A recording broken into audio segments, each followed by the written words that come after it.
wait, then it's too late. Don't wait. Do it today, not tomorrow. And I used to fall under that sin and that mistake as well when I'm younger, because I spent all my time, my energy, my money, my focus. The center of my life was gaming. It was, you know, movies. It was all about that. Like, I didn't care about anything else. I did not prepare my life. I didn't listen to my parents. I didn't listen to nobody. I said, you know, I'm gonna play video games for the rest of my life. You know, that's I was gonna go to hell because I didn't care about God. I didn't care about anything. That was the center of my life. That was what I lived for. So it was no good. And now I realize that the devil, they use that as a distraction, so that you turn away from the truth. You don't think about anything, and then one day time runs out, and then you realize it's too late. Exactly. Hindi nagre-repent, hindi nagbabago. Kumbaga, simba lang ng simba pero wala naman natututunan.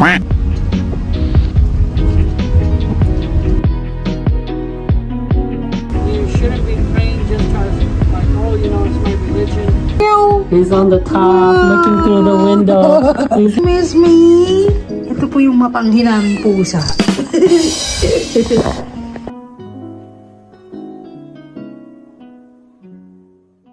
Believe those things, that he really did those things, as you're concerned. You're concerned.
Welcome back to my vlog. Sumama ako ngayon sa aking asawa dahil isang araw lang naman siya. Tsaka wala rin naman akong gagawin sa bahay. Maboboring na naman ako, kasama ko ang Kiki. So, ayaw mo muna mag-isa si Kiki sa bahay. Siguro nag-aano na yun. Nag-iiyak na. Kasi parang hindi siya sanay mag-isa. Eh, siguro ganoon naman talaga mga pusa, gusto nila yung may kasama sila. So, andito kami ngayon sa Michigan at nagde-deliver ang aking asawa. Kanina, habang bumabiyahe kami, nakikinig kami sa mga story, true to life na story na napunta sila sa hell, yung may nangyari sa kanila, tapos pinakita sa kanila ni Jesus yung hell, kung anong klase. Alam mo daw yung kwento ng babae, hindi siya masamang tao. Kumbaga parang nanaginip siya yata nun. Wala naman nangyaring masama sa kanya. Kumbaga parang nanaginip siya na bumaba daw siya sa impyerno. Pinakita daw sa kanya ni Jesus kung ano yung itsura ng impyerno, ganyan. Tapos yung pagkababa daw niya doon, yung amoy daw parang kakaiba. Kahit takpan mo yung ilong mo, hindi mo maalis yung amoy na ang baho-baho daw. Yung parang may sinusunog na nakatawan. Alam mo yung sobrang baho daw talaga na hindi niya ma-explain yung baho. Ganun daw talaga pagka nasa impyerno. Sabi niya, unexplain niya lahat yung mga yung mga lamig naman sa labas. Kasi nag-i-snow pa rito sa Michigan. Tapos, nung nandun na siya, in-explain sa kanya ni Jesus na hindi ka para dito, ganyan. Pinapakita ko lang sa'yo, English to kasi paano Tagalog ko na lang. Pinapakita ko lang sa'yo na gantong mangyayari sa mga taong walang kinikilalang kumbaga hindi nagre-repent, hindi nagbabago, kumbaga simba lang ng simba pero wala naman natututunan. Yung yung sinasabi ko nga sa inyo na simba kayo ng simba na naman kayo natututunan. Mahilig mang-away or mahilig gumawa ng mga kung ano-ano. Ang dami na nakwento. Yung kumbaga parang meron daw siyang kaibigan or na palasimba pero sa puso niya yung parang wala si Jesus sa loob niya. Kasi may mga ganun tao, di ba? Yung tulad ko nga noon, sabi ko nga sa inyo dati, na ako palasimba rin ako pero wala feeling ko wala sa loob ko si Jesus. Yung alam mo yung kasi sa ang turo kasi sa akin, ang turo kasi ni Jesus is yung hindi mo kailangan gumawa ng maraming mabuti. That's ready. Hindi mo kailangan gumawa ng maraming kabutihan para makapunta sa langit. Hindi ganun. Ang kailangan lang ni Jesus yung tanggapin mo si Jesus as a Savior and then mag-repent ka. Ano pa nga yun? What's the girl was saying? I forgot. About what? About Jesus so that they can go in the heaven. If you have like any confession that you didn't make and you're keeping it inside, you should let it go and give it to him so he can handle it, and you should repent from it.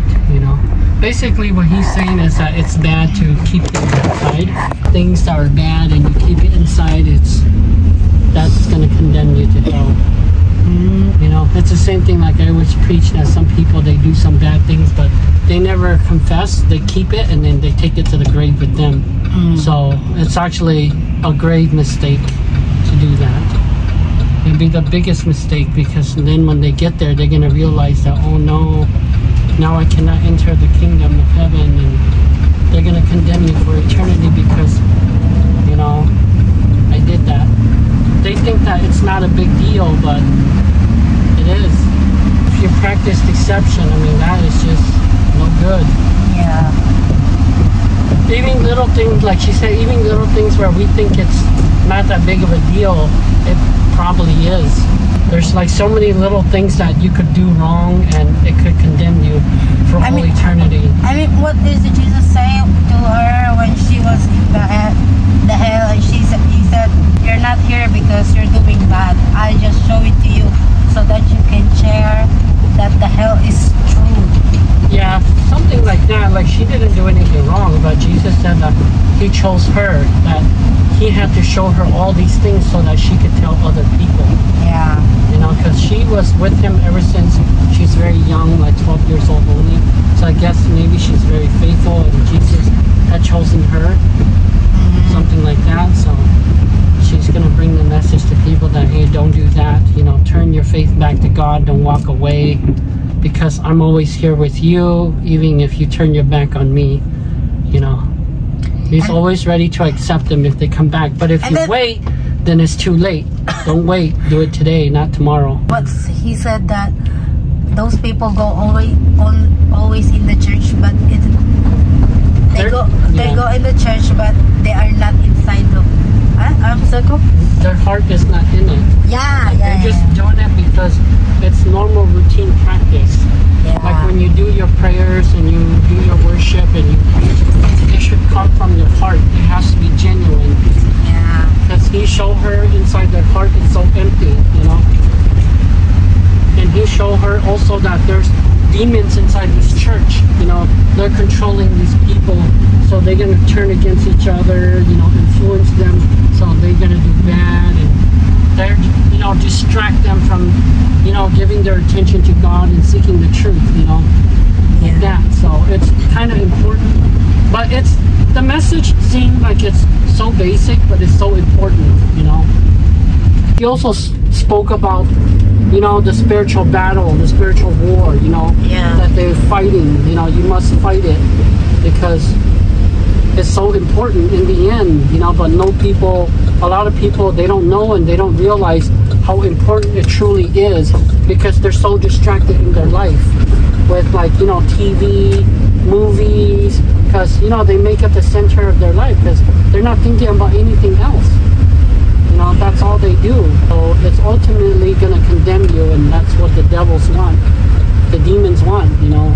They want to distract you, so that way when time runs out and you realize the truth, but it's too late, and now they got you. They got you. And I used to fall under that sin and that mistake as well when I'm younger, because I spent all my time, my energy, my money, my focus, the center of my life was gaming. It was, you know, movies. It was all about that. Like, I didn't care about anything else. I did not prepare my life. I didn't listen to my parents. I didn't listen to nobody. I said, you know, I'm going to play video games for the rest of my life. You know, that's, I was going to go to hell because I didn't care about God. I didn't care about anything. That was the center of my life. That was what I lived for. Yeah. So it was no good. And now I realize that the devil, they use that as a distraction so that you turn away from the truth. You don't think about anything. And then one day, time runs out, and then you realize it's too late. Exactly. Ayun na mga napakinggan namin. So, narinig nyo naman yung asawa ko kaya gusto ko, ang asawa ko yung nag-explain kahit English, naiintindihan ko. Kasi pag ako nag-explain, kumbaga yung mga words na wala. Kaya, okay na yung asawa ko yung nag-explain. So, sabi ang asawa ko, yun nga, yung mahilig daw maglaro ng mga kung ano-ano, computer, movie, TV, tapos wala na silang pakialam kung hindi nila sinisik yung totoo, kung ano ba dapat gawin, ano ba, okay lang ba na magsimba, okay na ba yun, yung makakapunta ka ng heaven, yung parang ganon. Pero hindi pala totoo yun. Akala ko kasi noon, okay lang yung maging mabuti ka lang sa mga tao, gumawa ka ng kabutihan, maraming kabutihan nang makapunta ka sa heaven. Hindi pala totoo yun. Ano lang pala yun, parang deception, parang ano lang pala, kasi nungalingan lang, lahat lang pala ng mga yun. Kasi ang totoo pala is hindi mo kailangan gumawa ng mabuti sa ibang tao basta nasa loob mo si Jesus. Yung alam mo yun, yung mga tinuro ni Jesus na yung 10 Commandments, yung magsisinungaling, wag may inggit sa mga iba, yung yung mga magulang, yung tawag dito, respect ba tawag dun? Respect mo yung mga magulang mo, wag pumatay, yung mga ganon. Hindi mo kailangan, wala naman sinabing commandment na maging mabait ka sa kapwa mo, na magbigay ka ng mga ganito, ganyan.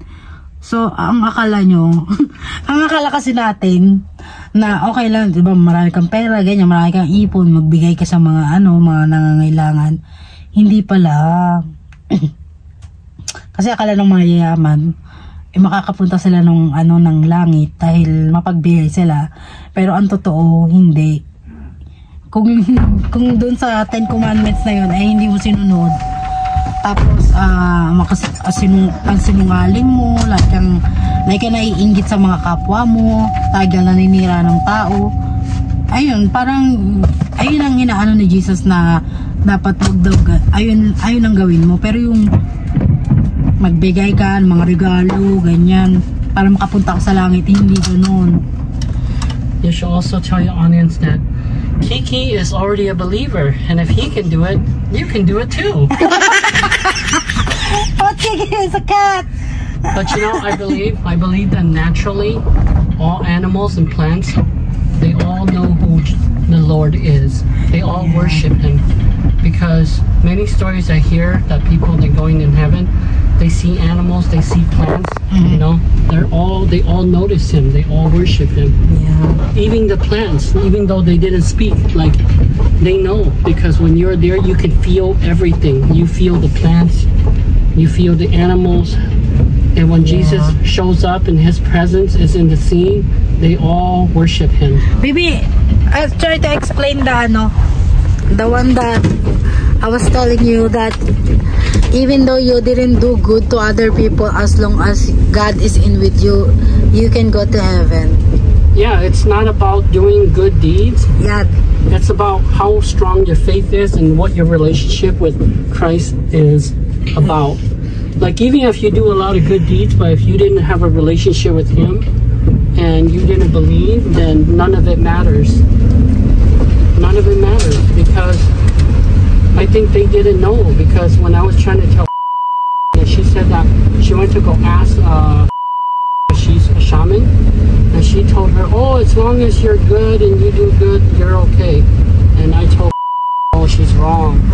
She's definitely wrong. That's not gonna get you in. It's not the key. Doing good deeds should be the result of having God in your heart, having Jesus in your heart, and having love and kindness and forgiveness, and you know, all the good stuff that He has, the love, the forgiveness, the mercy, and all of that in your heart. It's the fruits of what you have in your heart for you to do the good deeds.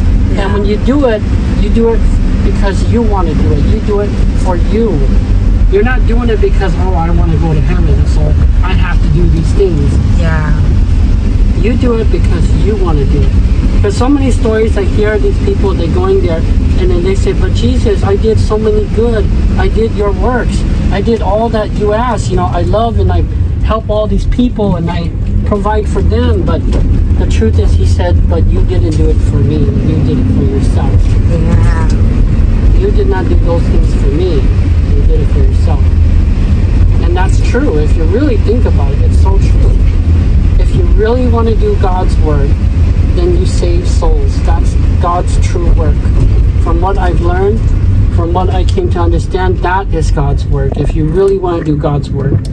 People who are missionary, they're doing God's work because they're traveling around, they're knocking on doors, they're spreading the gospel, they're, you know, doing sermons, they're spreading the word, you know, they're teaching the Bible in other countries. That's God's work. And they do that even no salary, right? Yeah. Some people, they do it with no salary. You know, they find their own way to do it. They provide, well, they believe that God will provide for them, so they find a way to make it work. And it always works because God does provide. Yeah. You know, so they're not rich, but, you know, they're never hungry too. They always have enough to eat and drink and clothes to wear, so they're okay. And they're not afraid to die, because even in some countries, they're so strict that if you're trying to get their people out of their religion and you're getting their people to walk away like that, they're gonna kill you. Portal. You know, That is the beginning. Sinasabi ng asawa ko na yun daw yung mga misyonaryo, hindi daw sila natatakot mamatay, kung patayin man sila, ganyan. Kasi they believe na pag namatay sila, yun yung start papunta ng heaven. Yun yung ano niya, yung nakwenta niya. Alam mo, yung mga gusto ko yung mga story ganito kasi may natututunan ako, may na-i-share ako sa inyo. Kaysa yung manood ako ng mga akong ano-ano sa mga Facebook, di ba? Gusto ko yung lagi ko bang may natututunan ba ako kaysa manood ako ng mga movie, di ba? Ng mga kaikikan na akala natin okay ba yung ganyan, pero hindi natin alam na nadideceive na pala tayo. Yung mga Hollywood niya, may napanood niya ako sa Facebook, yung yung babae pumunta sa namatay na siya. Panood lang niya, kwento lang yun. Baka mamaya kasi ko nasa langit na siya, di ba? Papasok na siya sa langit, yung entrance. Sabi niya,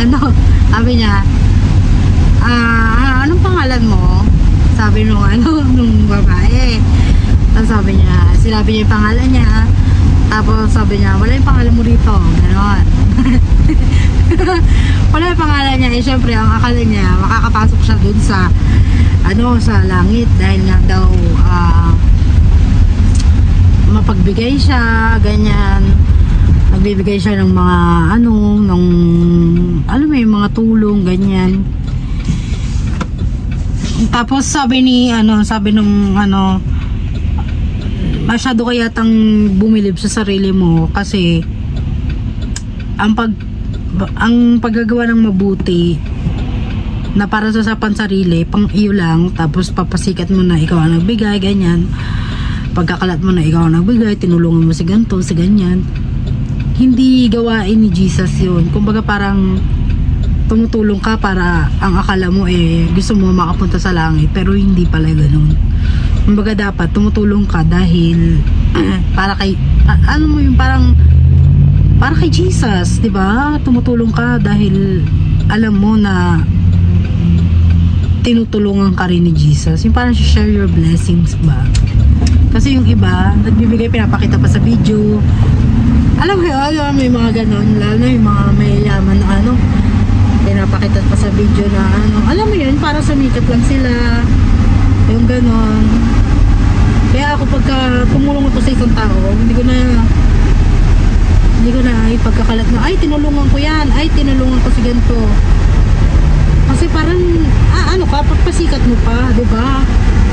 Huwag na. Dito na kami sa deliver ng asawa ko. Alamig, tawag dito. Doon sa aming natunaw na yung snow dito sa Michigan. Hindi pa rin tunawang snow. Lamig. Naka-jacket lang ako. Hindi nakadobling lang ako. Nakadobling tumatagos pa rin yung lamig. Grabe lamig dito. Hindi pa sinara yung pinto. Ay, ito yung yung company nila na na lagi na hindi ni-deliver. Ang bait ng aso. Papakita ko sa inyo mga kachupa. Wala, pumasok yung aso. Ayoko naman lumabas Ayan na. Labrador yan Bisha, umidadak.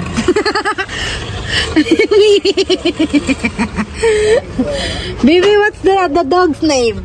I don't know. I never asked.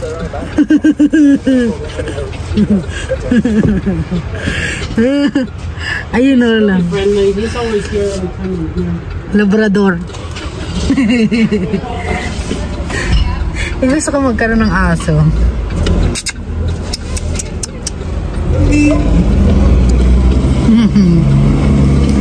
Gusto ko magkaroon ng aso. Pangalan ko Negra. Negra. Siguro pag brown out, di makikita yan.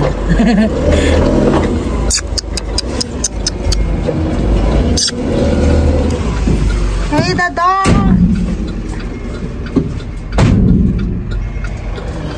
Wanna come out and pet him? Yeah.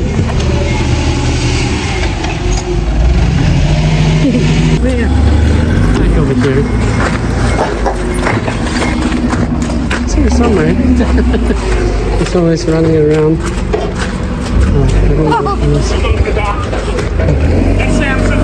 Sam? Where is he? Here. She just wants to pet him. Is that okay? Oh yeah. He's friendly. Oh, there he is. Yeah. Hey, Samson. Hey. You're so nice. Treats him every week.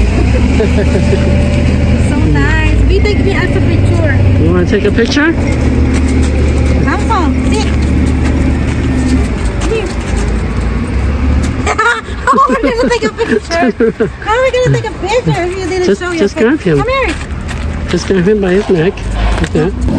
His master. Okay. Show. It's okay. You're so fast. Come Okay. here.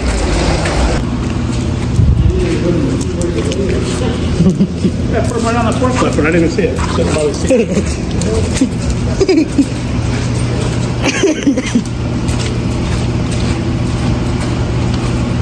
Samson.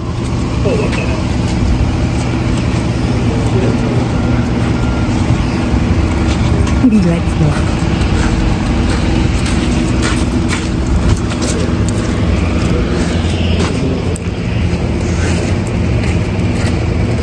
Next time I'll bring you some snacks. There it is. It's very loyal.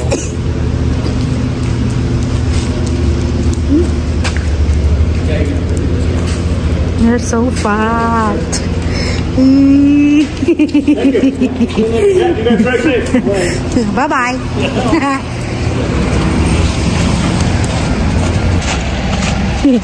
Ang lamig. He's very loyal. Every time I'm here, he doesn't follow me. He follows his master. The guy?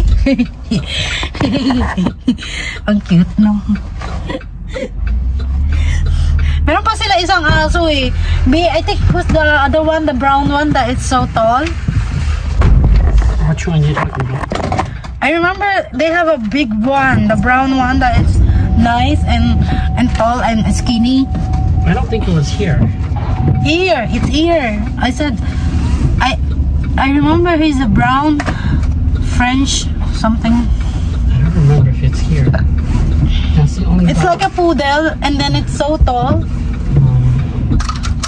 I remember it's in here because I remember I peed there, and then I saw the dog. You're cold? How much is a little warm? I'm cold. Nakakatawa yung asong yun, no? Kasi parang hindi ko makahol. Kahit may makita siyang ibang tao, hindi siya nakahol. Pero sobrang loyal sa amo niya. Wala nang nakakatawa lang. Kasi mahilig ako sa aso, sa pusa. Animal lovers ako. Now for a big delivery. Isa na lang deliver namin, tapos uuwi na kami. Siguro makakauwi kami mga alas 5. Diba? Parang 12 hours ang biyahe namin for today. Kasi nag-start kami ng alas 5 ng madaling... Ay! Umalis kami ng bahay mga 4:30 ng madaling araw. Tapos nag-start kami ng biyahe mga 5:30 na. Kasi inayos pa yung kanyang ano. So, ayun, mga chika ko lang sa inyo. Tuloy ulit ako. Nakalimutan ko yung ano, yung candy. You didn't know, and they didn't talk to you, and you didn't hear the voices. Well, even if you hear the voices, you could tell by the smell. Sabi na asawa ko, Toby, I'm gonna share. Sabi na asawa ko, yung aso daw hindi daw nila alam kung babae o lalaki. Pero pag inaamoy daw nila yung ano natin, yung pepe at saka yung ano natin, naaamoy daw nila yun. Kaya kanina pala yung aso, inamoy yung kipay ko. Inamoy din yung ano ni paper. Kaya pala ganun inaamoy nila kasi doon nila na-determine kung lalaki o babae yung nagpipet sa kanila. Ganun pala, no? Sabi Unlike cats don't really care. yeah. I don't really know what is it with dogs that they have to do that, but for cats, like you'll never catch them trying to sniff them in the crotch. Like cats literally they don't care if you're a man or a woman. They literally don't care. As long as you're taking care of them, you're feeding them, and they're living so happily, they really don't care. But for dogs, they have a habit of checking you out. Like, hey, is this a guy or a girl? Wala, natutuwa lang ako pagka nagpepet ako ng ibang aso. Kasi parang nakakatuwa lang ba? Nakakagaan ba ng loob? Yung ano, parang natutuwa ka. Diba? Hindi ko ma-explain. Pero masaya sa feeling pagka nagpepet ka ng aso. Wow! You know, during the very cold season when this lake freezes over, people actually go in there and they go ice fishing. And sometimes they build a tent in there too, and they're staying there. Wow! Wow, it's so beautiful! It's like Alaska. Yes! Except it's not as cold. And then this is the one that shelving the snow. So big, oh. Ay, so beautiful. Ice skating, big. I don't think it's solid right now though, it's a little bit melty. It's not safe to go in there. Wow, I feel like I'm in Alaska. Look at that stone. Alaska, there's a lot of fog, there's a lot of ice hills and mountains, so it's very close, I guess.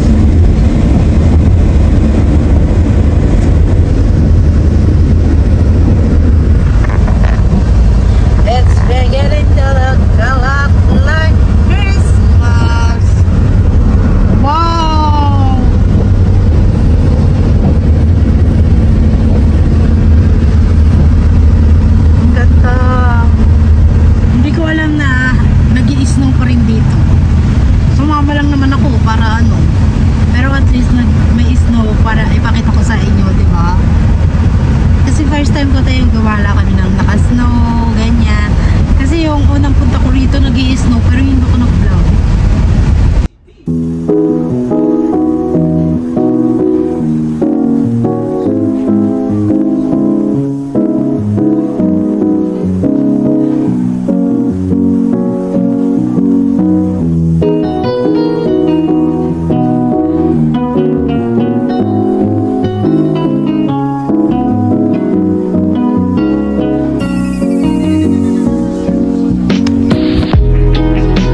na kami mga kachupa.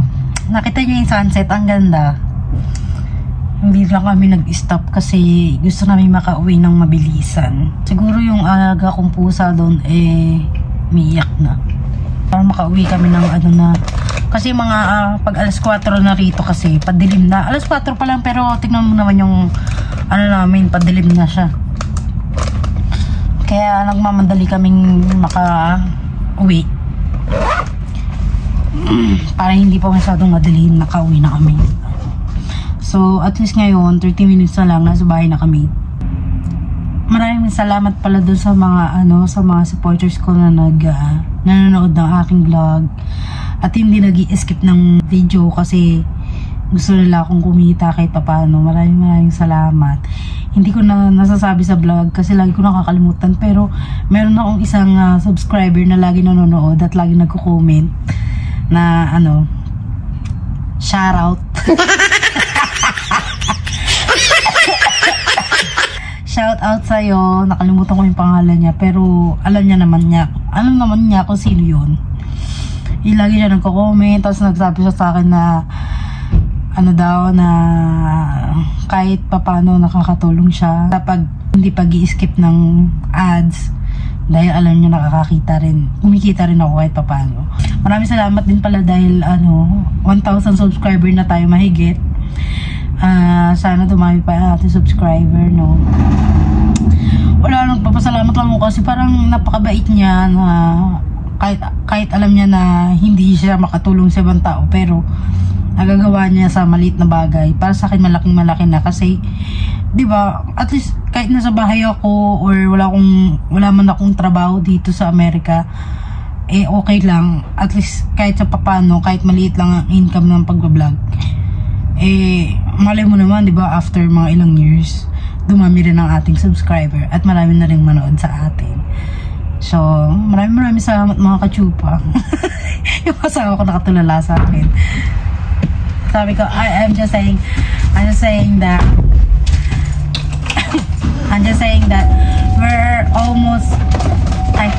1,000 subscriber already, and I'm so thankful because there's a lot of subscriber that they don't skip ads, and I earn a little bit, like even though cents of dollars, it's still big for me. Of course, anything is good. Yeah. Anything supports. And I feel like so lucky because those people, they have a good heart, no, even though they didn't help me, they helped me by doing not skipping the ads. Diba? Kaya wala tayong makita, no? At least kumikita tayo kahit nasa bahay lang, kahit mga cents pa yan, okay lang mga kachupa. Kahit pa paano, makakatulong din ako sa mga magulang ko at sa asawa ko. Lalo kay Kiki. Sabi, sino ba si Kiki? Sino ba si Kiki? Mamaya, pag uwi ko, makikita yung si Kiki.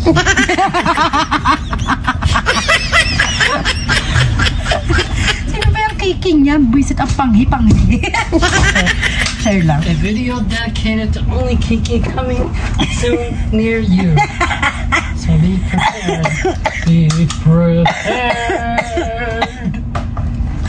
Natatawa ko.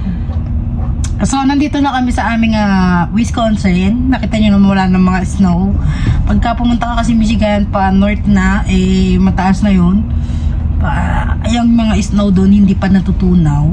So, buti na lang dito sa Wisconsin, tunaw na. So, mamaya, ipapakita ko sa inyo kung sino si Kiki. Sabihin, panghi naman ang pangalan. Malalang kasi, naano lang ako sa, mahal din ang cat food dito, nasa $1 isang can ng ganun. Are you ready now? Yeah, I'm gonna play the one video then. Okay. We're gonna go. Oh, sige. Play na ng music ang asawa ko. Sige na. Later na lang mga kachupa.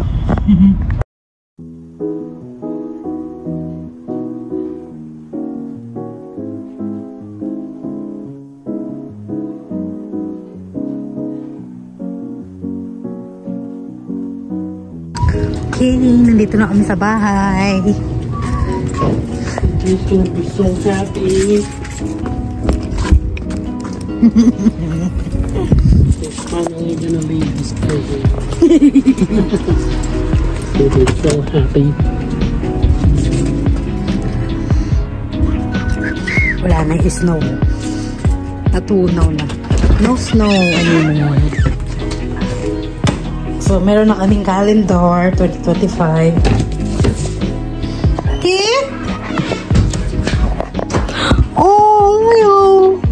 Meow. Meow. He's on the top, looking through the window. He's like, open. Open. Oh, you miss me? Ito po yung mapanghinaming pusa. Come over here. I miss you too. Meow.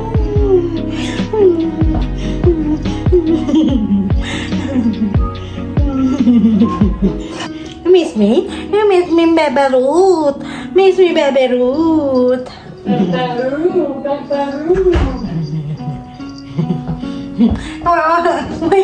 Why you want? Oh, he's so excited to come see me, huh? He's so excited to see Daddy. Daddy.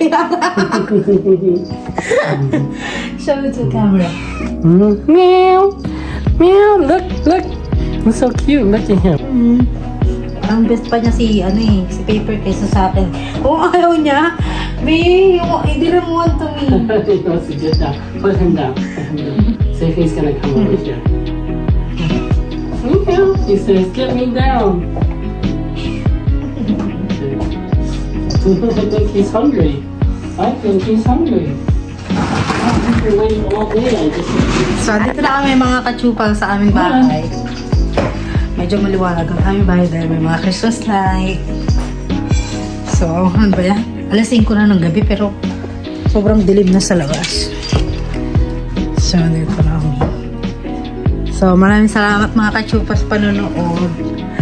At sana gabayan kayo ni Jesus. At huwag makakalimot, magpasalamat lagi sa Panginoon. Maraming salamat mga kachupa. God bless and more blessing to come.